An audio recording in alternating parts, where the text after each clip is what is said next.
Vamos a estudiar el libro de Romanos en general. El libro de Romanos es como la Constitución de la Iglesia. Sabemos que la Constitución de los Estados Unidos es el documento principal. Existen varios otros documentos, como la Declaración de Independencia y muchos otros. Pero para cuando surge una pregunta en nuestro país de cómo las cosas tienen que trabajar o funcionar, regresamos a la Constitución, o al menos deberíamos. Y bueno, en el cuerpo de Cristo se aplica de la misma manera, y verdaderamente podríamos decir que nuestra Constitución es la palabra de Dios completa. Pero lo que Dios hace mediante el apóstol Pablo, y claro, inspirado por el Espíritu Santo, es que en el libro de Romanos Él resume la totalidad de la doctrina que tú y yo como iglesia deberíamos de creer, cómo la iglesia debería de funcionar, cómo el creyente debería vivir su vida. Vemos todo esto resumido en el libro de Romanos. Y lo que necesitamos la iglesia es que tenemos que regresar a la palabra de Dios y necesitamos entender el libro de Romanos. Saben, el libro de Romanos fue el libro principal en el tiempo de la Reforma. La Reforma es ese periodo de los 1500 y 1600, donde Dios levantó a hombres como Martín Lutero, Juan Hus y muchos otros que Dios usó de una forma poderosa, que literalmente cambió Europa y tuvo una gran influencia en cómo este país fue formado. Mediante la Reforma, Dios usó el libro de Romanos como el libro principal para aquel movimiento de Dios tan grande. ¿Saben qué está pasando en estos tiempos? Es que Dios verdaderamente está trayendo otra reforma. No sé si se den cuenta o no, pero es lo que Dios está haciendo ahora con todos aquellos que están oyendo lo que el Espíritu está diciendo a las iglesias. Hay una reforma que está tomando lugar ahora. La palabra reforma significa reformar, rehacer, significa devolver a su forma original y se refiere a que algo ha sido quebrado y necesita componerse. Lo que sabemos que está pasando con la iglesia en general es que la iglesia ha sido quebrada. Hemos dejado nuestra fundación verdadera, la palabra de Dios. Y sabemos que toda la palabra de Dios nos dirige a Jesucristo y a su obra perfecta y suficiente en el Calvario. Nos hemos alejado del nuevo pacto, nos hemos apartado de la cruz. Y lo que Dios está haciendo ahora es que está llevando a todos aquellos que quieren oír y los está llevando nuevamente a la cruz, amén. De regreso al camino verdadero, al camino correcto, el camino bíblico, para llegar a esa relación con Dios. Y eso por medio de la gracia, amén. Teniendo fe en la obra terminada del Calvario. Y recuerdo muchos años atrás que yo mismo y también escuchaba varios testimonios de otras personas y recuerdo que pensaba, la cruz, y decía, es maravillosa, pero ¿cuántos mensajes se pueden predicar acerca de la cruz? A veces yo pensaba, si predicamos tanto, un día nos vamos a cansar. Oh, pero estaba equivocado. Mis pensamientos estaban equivocados. No se puede cansar uno de escuchar acerca de la cruz, del Calvario, del nuevo pacto, y mucho menos de Jesús y lo que Él hizo en la cruz. Es una sorpresa que nunca se va a acabar, que fluye del Calvario, que fluye de Cristo, amén. Es como ese río que Dios le mostró a Ezequiel, que fluía del altar. Y notemos cómo en Ezequiel 47, como ese río de vida, que es un tipo del Espíritu Santo, fluía. ¿De dónde? Fluía del altar, un tipo de la cruz. Y es igualmente ahora, Dios le estaba mostrando a Ezequiel lo que verdaderamente es el mundo espiritual. Hay una fuente inagotable, hay un río del Espíritu Santo que nunca se acaba. De victoria, de gracia, de amor, de gozo, de paz que fluye del Calvario. Hay tantos beneficios de la cruz que todavía no conocemos. Hay un suministro interminable, Yo quiero más de Jesús, quiero más de la cruz. Yo quiero todo lo que Cristo ya pagó. ¿Saben? Porque Él ya lo pagó y yo lo quiero a Él, lo quiero conocer. Ya ha sido pagado, ¿no es así? Todos los beneficios, y escuchen, no es Dios que los está reteniendo. Dios no es un Dios que tiene sus manos cerradas. Jesús no murió en la cruz con sus brazos cerrados, sino que murió en la cruz con sus brazos abiertos ampliamente.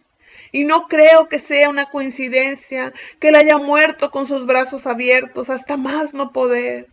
Es porque todo es un regalo gratuito. Y Él nos estaba diciendo, mira, aquí yo estoy pagando por todo, amén. Estoy pagando por tu victoria mediante mi muerte. Estoy muriendo por tu paz. Es algo que no podemos ganar, no podemos pagar, porque ya ha sido pagado y es gratis. Y yo quiero más de ti, Señor. Amén. El libro de Romanos es, como ya mencioné, el libro de la reforma. Y es lo que Dios está trayendo en estos tiempos. Una reforma en los corazones que quieren oír la voz de Dios. Esta tarde vamos a ver el libro de Romanos en general. Y después vamos a ver unos pasajes específicos. Y en este momento quiero darles un bosquejo de lo que habla el libro de Romanos. Primeramente, en los capítulos 1 al 3, vemos cómo Pablo describe que todo el mundo es culpable delante de Dios. Y lo dice claramente en el capítulo 3, versículo 10, donde dice que no hay ningún justo, ni aun uno.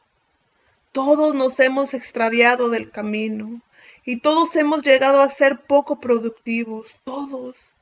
Y en Romanos 3, versículo 23, él resume diciendo, por cuanto todos pecamos, estamos destituidos de la gloria de Dios. Y estos tres capítulos, capítulo 1, 2 y 3, Pablo los describe para enfatizar que todo ser humano tiene un problema. Y ese problema es el pecado, desobediencia en contra de Dios. Y la desobediencia del corazón no es solo un acto de pecado, sino que entra hasta lo más profundo de nuestro ser. Es lo que somos, esa naturaleza de desobediencia que recibimos por la caída, una naturaleza pecaminosa. Y el pecado es el problema del hombre. Después en el capítulo 4 y 5, Pablo nos habla de la justificación por fe, que somos declarados justos ante los ojos de Dios, no basado en lo que hacemos, sino en quien creemos. Amén. Y los dos ejemplos principales que Pablo usa para demostrar nuestra justificación por fe fueron David y Abraham. Abraham era el padre de los judíos y David era el rey. El padre y el rey, ambos fueron justificados por fe. Amén. Él habla de esto porque los judíos de este tiempo tenían un dilema acerca de la justificación por fe. Los gentiles también, pero los judíos primeramente porque su fe estaba basada en la ley. Su fe estaba confiada en cómo ellos cumplían la ley, cómo ellos mantenían la ley, y por esto ellos tenían un problema serio acerca de la justificación por fe. Y entonces lo que Pablo, el apóstol Pablo, dirigido por el Espíritu Santo, les recordó a sus antepasados. Pablo les pregunta a los judíos, ¿cómo fueron justificados tus antepasados y llegaron a ser justos delante de Dios? No fue basado en lo que ellos hicieron, sino en quién creyeron. Abraham le creyó a Dios y fue contado por justicia, y David fue del mismo modo. Y después vamos a los capítulos 6, 7 y 8. Los capítulos 4 y 5 hablan de la justificación por fe, pero estos capítulos 6, 7 y 8 hablan de la santificación por fe.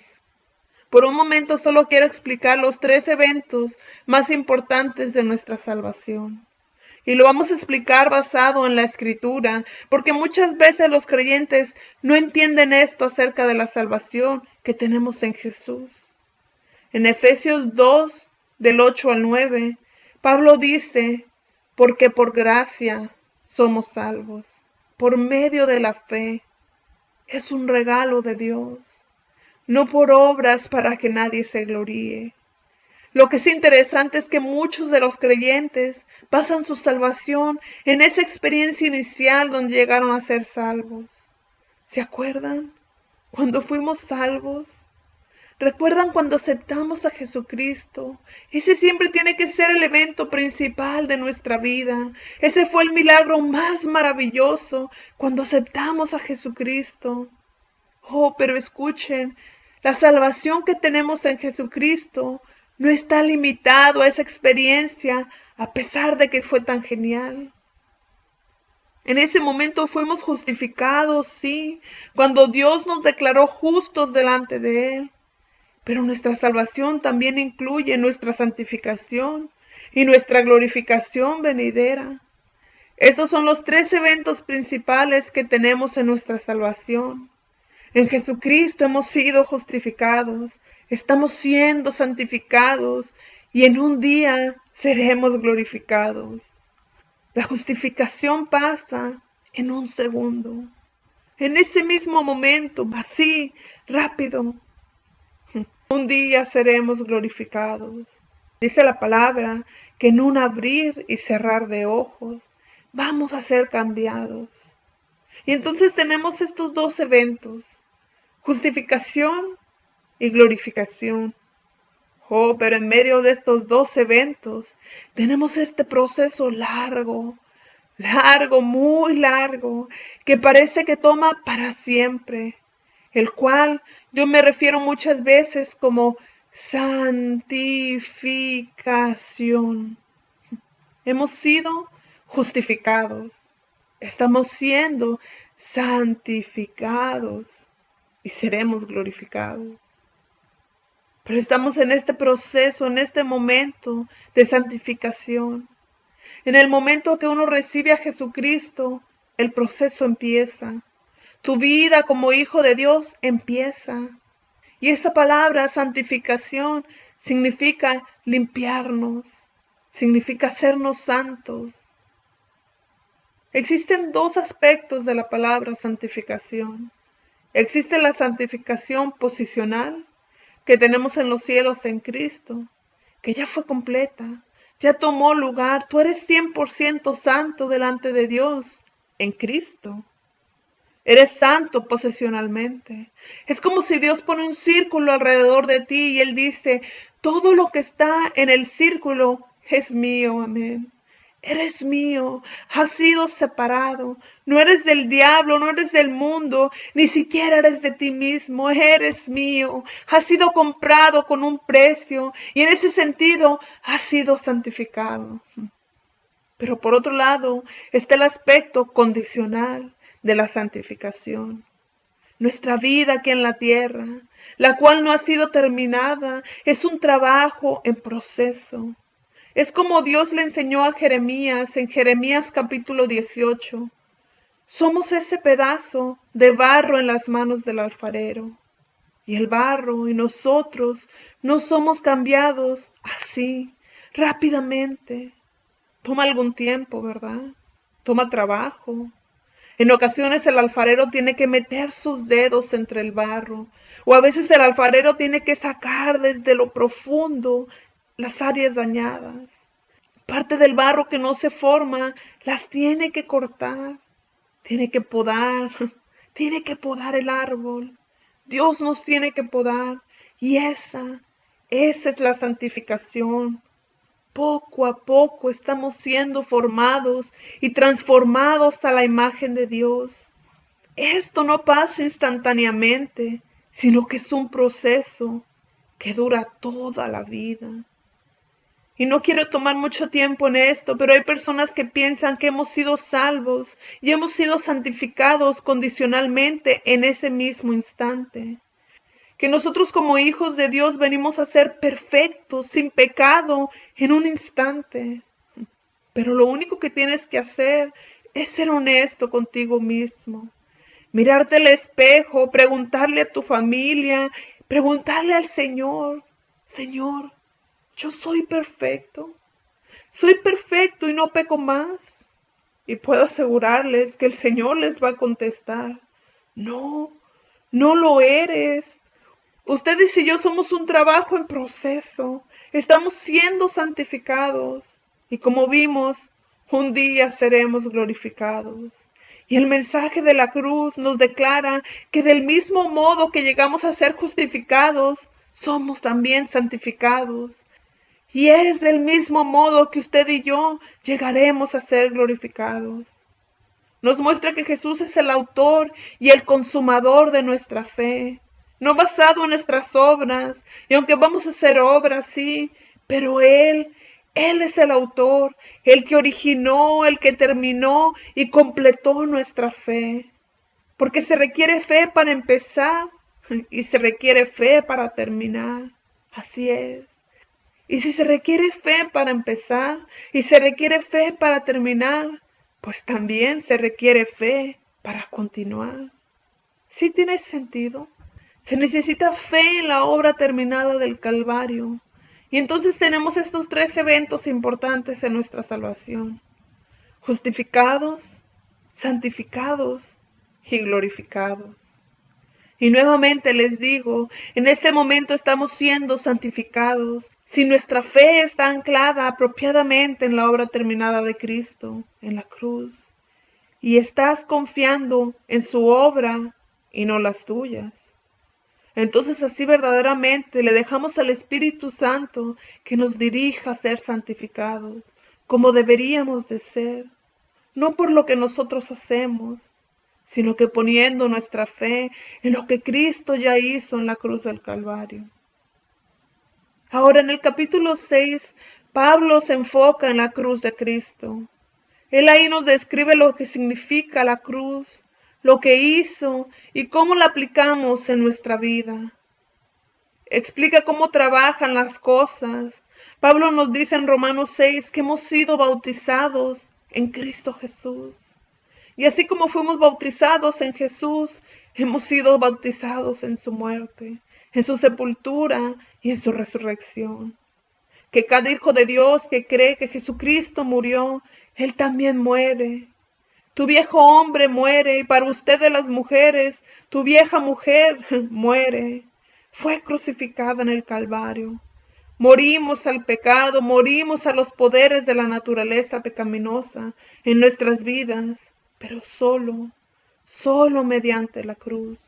Esto es en Romanos 6 y en Romanos 7.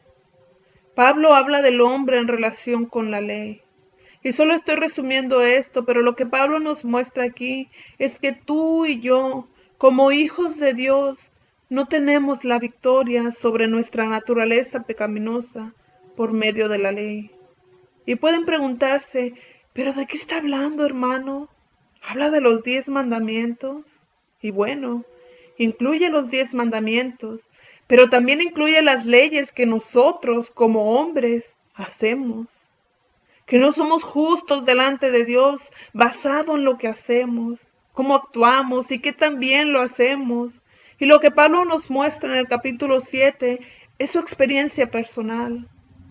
Y todos hemos tenido nuestras propias experiencias de cómo hemos tratado por la ley y mediante nuestros esfuerzos y obras de ser victoriosos sobre el pecado. Pero hemos fallado, porque la ley no te puede dar victoria. Tus acciones no te pueden dar la victoria. Las obras nuestras, a pesar de que sean buenas, la cantidad de oración, el leer la Biblia, el ir a la iglesia, el alabar, el diezmar y todas las disciplinas cristianas, aunque sean buenas, están en sí mismas y el actuar de estas no nos pueden dar la victoria. Y eso fue exactamente lo que el apóstol Pablo trató de hacer y falló. Y tú y yo, como hijos de Dios, vamos a también tratar de obtener la victoria con nuestras propias fuerzas. En algún momento de nuestra vida es seguro que vamos a tratar de obtener la victoria mediante nuestras propias fuerzas. Vamos a querer recurrir a la ley. Va a ser agradable a nuestra carne lograrlo de esta manera y vamos a morder el anzuelo. Todo el Hijo de Dios En algún momento va a morder la manzana del árbol del bien y el mal, el cual es la ley. Y todo el creyente, no algunos, sino todos, van a fallar por medio de la ley. Todo creyente, nadie está exento. Si hubiera habido uno, si pudiera haber habido uno, a lo mejor, creo yo, hubiera sido el apóstol Pablo, porque Dios le dio el entendimiento y la revelación del nuevo pacto. Y a pesar de que Pablo era un hombre maravilloso, un hombre de Dios, aún él, tratando de lograr la victoria sobre el pecado, por medio de sus esfuerzos, sus obras, la ley, él falló. Porque la ley no nos puede traer la victoria. Los métodos no te pueden dar la victoria sobre el pecado. 10 pasos, 3 pasos, 15 pasos no nos pueden dar la victoria. Hace unas semanas atrás leí un artículo de un pastor que fue invitado a una iglesia a predicar. Al llegar ahí le preguntó al pastor encargado que si quería que hablara de algo en particular. Y el pastor le dijo que hablara acerca de lo que Dios le pusiera en su corazón. Entonces el pastor invitado le comentó, bueno, si así es, voy a compartir acerca de las luchas y las ataduras que los creyentes tienen y el hecho de que tantos creyentes están esclavizados al pecado. Y el pastor, cuando escuchó esto, le dijo al pastor invitado, oh, bueno, hermano, no creo que usted vaya a encontrar un problema de esos en mi iglesia. ¿Sabe? Yo conozco a la gente de mi iglesia y ciertamente yo sé qué respuesta va a recibir. Y el pastor invitado dijo, oh, está bien, entonces voy a predicar acerca de esto. Y ese día el pastor predicó acerca de las ataduras de inmoralidad, ataduras de enojo, ira. Y para la sorpresa del pastor, en cada servicio en que él predicó, los altares estaban llenos de miembros de sus iglesias que estaban esclavizados al pecado. Y vemos que lo que la ley hace es que pone una cortina, un velo. Así como Pablo lo describe, él dijo, la ley es como un velo. Y la ley hace eso en nuestras propias vidas. Nuestras propias obras ponen un velo sobre nuestra verdadera condición. Verdaderamente no podemos ver nuestros pecados cuando estamos enfocados en nuestras propias obras, porque muchas veces las estamos haciendo, por lo menos una persona que está verdaderamente hambrienta y sedienta de hacer la voluntad de Dios. Lo que ella está haciendo verdaderamente es amar a Dios. Ella quiere la victoria y eso es lo que ven. Yo oro, oh, amo a Dios. Leo la Biblia, oh, amo a Dios. Voy a la iglesia porque quiero victoria y eso es lo que ven. Pero no se dan cuenta que detrás del velo de sus obras sinceras están atados. Y la naturaleza pecaminosa está controlando sus vidas. Y la clave para obtener la victoria no son más obras, sino que su fe regrese y vuelva a estar en la obra terminada de Cristo en la cruz. Por fe, no por obras, sino por fe, por gracia. Saben, la ley constantemente demanda, pero la gracia constantemente suple. Les digo, la ley constantemente demanda más, ten más programas. Así es. Y si los programas no sirven, vamos a usar otro método. Y si ese otro método no sirve, vamos a usar otro. Y si ese otro no funciona, vamos a buscar la ayuda de un profesional. Y vamos a ver lo que el experto dice. Y entonces ahora ya tenemos un programa experto y certificado. Y si al final de cuentas eso no funciona, dicen, ¿y ahora qué vamos a hacer? Miren, la iglesia en conjunto, por lo menos, para esos que yo creo que tienen un corazón para Dios, están en esa situación espiritualmente, tratando este programa, tratando 40 días con propósito, tratando 7 días y no funciona. Necesitamos algo que funcione. Y finalmente dice, necesitamos la verdad. Oh, y saben, Cuando el mensaje de la cruz es presentado, aquellos que verdaderamente tienen un deseo por la verdad, así como ustedes aquí y muchos otros afuera, cuando escucharon el mensaje de la cruz, fueron testigos en su espíritu que estaban tratando tantos programas. Muchos de ustedes estaban en el grupo de los carismáticos y sus vidas eran consumidas por los grupos carismáticos, donde todo estaba bien. Y unos otros de ustedes no estaban en este grupo de carismáticos, pero estaban en el tradicional, en la santidad. Oh, yo soy santo. Ustedes no eran parte de aquellos otros. Ustedes estaban en el grupo. Pero el grupo no podía darte suficientes leyes para sacarte del pecado, para darte la victoria que necesitabas. Oh, pero es cuando escucharon el mensaje de la cruz. ¿Qué es esto? ¿Qué es lo que dijo el predicador? Vuélvalo a repetir. ¿Qué es la cruz? La respuesta. Oh, voy a tener que volver a escuchar acerca de esto. Pero, ese predicador dijo que no se trata de programas. ¿Verdaderamente dijo que no es lo que yo haga o que la victoria no está basada en mis obras? Pues ahora voy a escuchar un poco más, porque eso es lo que me está consumiendo. Ustedes lo oyeron y lo recibieron y trajo un cambio en sus vidas. Porque eso es lo que la cruz hace, es lo que la gracia hace. Trae un cambio, nuevamente les digo, la ley constantemente demanda, pero la gracia suple. Y ya hemos visto Romanos capítulo 1 al 6, y hemos visto cómo Dios nos habla en estos capítulos. Y vamos a dejar Romanos 7 en adelante para después, pero quiero que entendamos esto. Hemos recibido la justificación simplemente por tener nuestra fe en Él. Hemos recibido nuestra santificación y vamos a recibir nuestra glorificación simplemente poniendo fe, ejerciendo fe en lo que Cristo ha hecho por nosotros. No confiemos en nuestras propias fuerzas, no confiemos en lo que nosotros podemos ofrecerle a Dios, sino que confiemos en lo que Él ha hecho por nosotros, en su sangre derramada por nosotros. Que la victoria sea por lo que Él hizo y no la tratemos de ganar por lo que nosotros estemos haciendo. Gracias, Señor. Gracias porque nos has hablado por medio de tu palabra.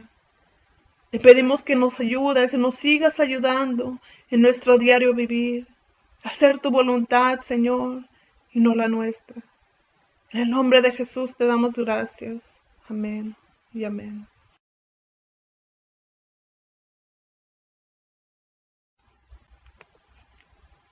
Vamos a continuar con el capítulo 7 de Romanos. Ya hemos explicado los capítulos del 1 al 6 en el libro de Romanos. Y ahora vamos a continuar con el capítulo 7. Y aquí lo que el apóstol Pablo describe es que no ganamos la victoria por medio de la ley. Lo que Pablo nos enseña en Romanos 8 es la ley del Espíritu de vida en Jesucristo. Saben, es una ley maravillosa. Pueden abrir sus Biblias conmigo en Romanos capítulo 8, versículo 1 y 2. Mientras que la ley de Dios y la ley del hombre, la ley de la mente, no nos pueden dar la victoria. La ley del Espíritu de vida en Cristo Jesús nos ha librado de la ley del pecado y de la muerte. Romanos 8:1 dice, ahora pues, ninguna condenación hay para los que están en Cristo Jesús, los que no andan conforme a la carne, sino conforme al Espíritu. Se está refiriendo a nuestro caminar, a nuestra santificación, no andando conforme a nuestra carne, no yendo tras nuestros propios esfuerzos o nuestros propios medios o nuestra sabiduría, pero andando a eso a lo que el Espíritu nos guía, a la cruz. Dice el versículo 2, porque la ley del Espíritu de vida en Cristo Jesús me ha librado de la ley del pecado y de la muerte.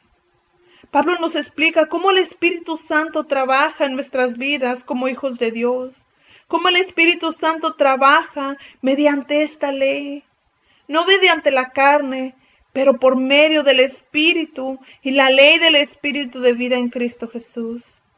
En realidad esta ley es la que Dios estableció mediante la cruz, que permite al Espíritu Santo que trabaje en nuestras vidas, dándonos los beneficios del Calvario. Miren, la ley del Espíritu de vida en Cristo hace dos cosas principalmente. Permite y establece. Permite que el Espíritu Santo nos dé la victoria. Es como una puerta abierta.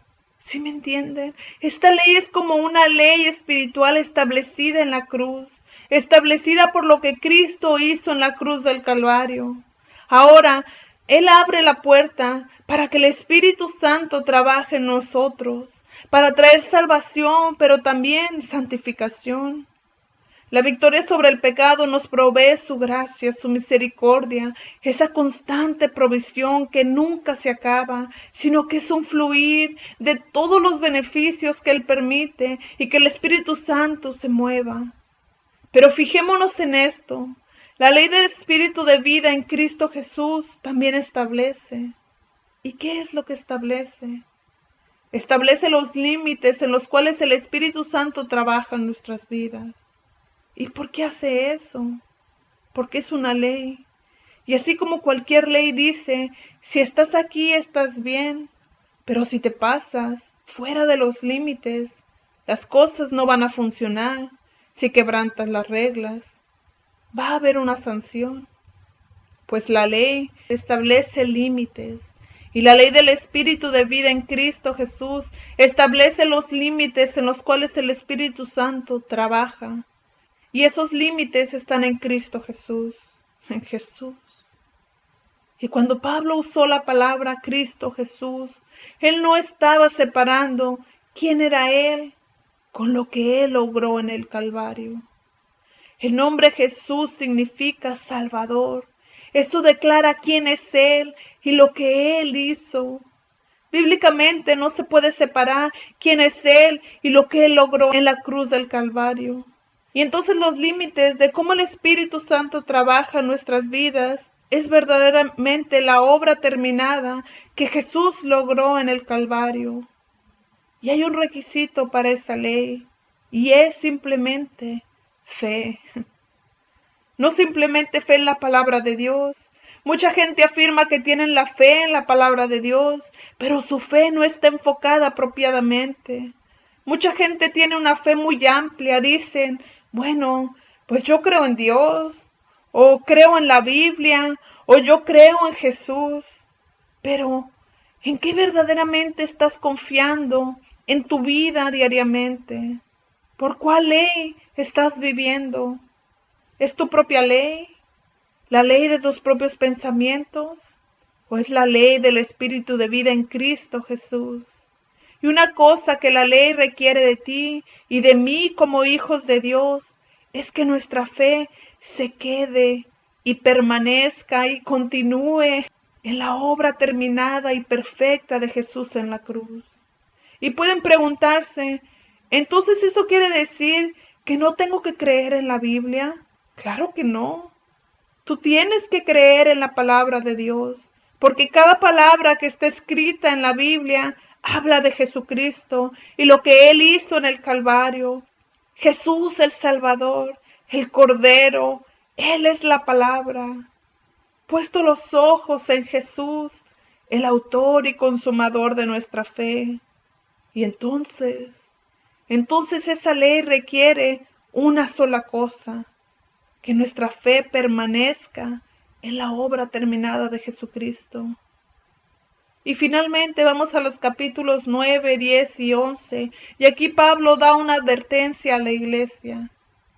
Muchas veces se piensa de estos capítulos que Pablo solamente nos está diciendo cómo falló Israel y cómo Dios finalmente lo va a restaurar a aquellos que creyeron en Jesús al final de la gran tribulación. Y sí, Pablo definitivamente trató con esto, trató con Israel, pero ¿por qué trató con Israel de la manera que él lo hizo? La razón de por qué es porque Pablo está dando una advertencia a la iglesia. Vamos a Romanos 11:17. Pues si algunas de las ramas fueron desgajadas, y tú, siendo olivo silvestre, las ramas aquí está refiriéndose a Israel, y los olivos silvestres somos nosotros, la iglesia gentil, y tú, siendo olivo silvestre, has sido injertado en lugar de ellas, y has sido hecho participante de la raíz y de la rica savia del olivo. No te jactes contra las ramas. Y si te jactas, sabe que no sustentas tú a la raíz, sino la raíz a ti. Al decir la raíz y el árbol ahí, se está hablando del nuevo pacto de Jesucristo, el Mesías, que tú y yo como parte de la iglesia gentil hemos sido injertados. Pues las ramas, dirás, fueron desgajadas para que yo fuese injertado. Bien, por su incredulidad fueron desgajadas. Pero tú por la fe, esto es para la iglesia, para ti y para mí. No te ensoberbezcas, sino teme, porque si Dios no perdonó a las ramas naturales, a ti tampoco te perdonará. Mira pues la bondad y la severidad de Dios, la severidad ciertamente para con los que cayeron, pero la bondad para contigo, si permaneces en esa bondad, pues de otra manera tú también serás cortado. ¿Saben? Pablo usó a Israel como el ejemplo principal y lo usó como una advertencia para nosotros, la iglesia, que así como Dios cortó a Israel, ¿por qué lo cortó? Dice aquí la palabra que por falta de fe. Él nos está dando una advertencia a nosotros, la iglesia, no solamente a la primera iglesia gentil, pero a la iglesia moderna. Así como Israel fue cortado, nosotros también podemos ser cortados por falta de fe. Y lo que Pablo está diciendo, la iglesia corporal, individual, ha dejado la cruz. No dejes que tu fe deje la cruz. No es poner tu fe en una cruz de madera o en un rito, pero deja que tu fe descanse en Jesucristo, quien es Él y lo que Él ya logró en el Calvario. No dejen la cruz, iglesia, no dejen el nuevo pacto, no se alejen de su fundamento, no vayan tras otras cosas, no vayan más allá. La cruz, permanezcan ahí porque ahí es donde está nuestra fundación. Esa es la raíz. Y si dejas la raíz, la fundación, por falta de fe, entonces tú también vas a ser cortado. Y la realidad es esta, que hay muchas personas en la iglesia ahora que ya han sido cortados, pero ni siquiera se han dado cuenta. Y pueden decir, hermano, usted está juzgando. ¿Saben? Dios conoce cada corazón individualmente y gracias a Dios por eso.